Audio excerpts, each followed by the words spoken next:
Hi, this is Mandy Agnew from Farmers Better A2, and today I'm speaking with Kate DePrima, our nutritionist and dietitian. Our topic today is, well, it's all about farm time, and we are going to be talking about grass-fed cows versus grain-fed cows and how that has an impact on our nutrition of our products. I hope you enjoy it, and please know our hearts go out to you as we navigate through this pandemic together. Stay safe and be well. Actually, I don't know where you grew up, Kate. I grew up on a farm in South Australia, and we had sheep and grew wheat and barley and oats and canola and all sorts of wonderful things. And so I really understand the value of having, really beautiful, pristine environments for, our animals to be growing up on, and ultimately from there. Even though I didn't grow up on a cow with the dairy farm. My husband had a dairy farm, and another one of our directors, she grew up on a dairy farm. So we've been really fortunate to be really connected to the land as part of this business, and we know the value of cows being out on paddocks, just the same as sheep being out on paddock, and getting the most out of the grass. And we've certainly seen, I'm sure that everybody's had a little bit of a read and seen that there's a difference between the quality of the milk that can come from a cow, which is grass-fed versus grain-fed. So we're really pleased at Farmers Better A2. We can say that our cows are predominantly grass-fed. And we say predominantly because there's just this element of, we can't say conclusively that we're never going to have a drought and that we're not going to have to feed, perhaps if we go into drought conditions. Of course, that's what we're going to do to protect the health of our cows. But we are really proud to be able to say that our cows are predominantly grass-fed. So do you want to just maybe talk to the quality of the differences of the quality of the milk in both of those cases? Yeah, look, absolutely. There is nothing nicer than thinking and looking out over a pasture and seeing cows just chewing away and hanging out together in the sunshine. And, it is the perfect vision, whether it's cows or sheep or little billy goats. And the science behind the grass versus the grain-fed is just a better saturated fatty acid profile in grass-fed beef. That's what scientists have actually worked out. So saturated fats are fats that have been sort of cited to raising more cholesterol in your body.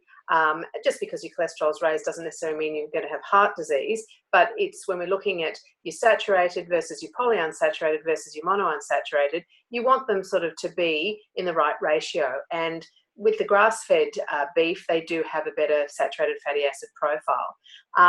And because it's grass-fed and not the grains, they also tend to have a more leaner beef as well. And I know many of my patients say that they prefer the taste of the actual grass-fed beef. It actually has a different taste. And they've even noticed that the fat that's on the edge of it has got a more yellowy colour because it's got more of the carotenoids in there, which is like the beta-carotene, like, carrots, but the carotenoids come from the pastures, the green in the actual grass, and it comes out in their fats.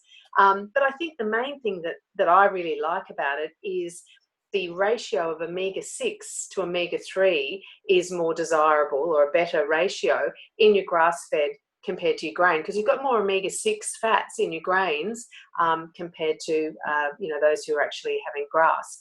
And at the moment in Australia, our omega-6 and omega-3s, omega-6 are the types of fats they've got more inflammatory properties, right, whereas omega-3s have got more anti-inflammatory properties. And you need both, and you need them in a nice ratio. I think some scientists are trying to talk to 4 as to 1, but at the moment in Australia, or last time I actually had a bit of a read, it was more like 20 to 1. Because we have lots of cakes, biscuits, pies, etc., some of the seeded oils, those things that just contribute more to the omega-6s.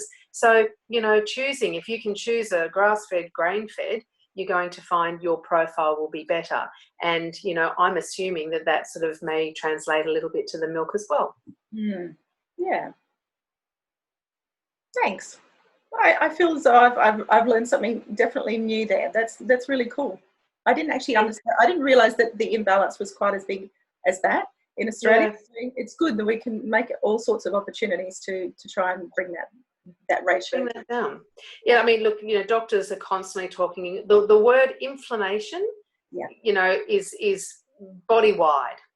Inflammatory sort of in the brain, inflammatory in the gut, inflammatory in the skin, inflammatory in the digestive system, immune system. So we're talking inflammatories, and so you've got anti-inflammatories to work, to try and bring that down. And look, we Aussies and humans will be humans. We always like a little treat here and there.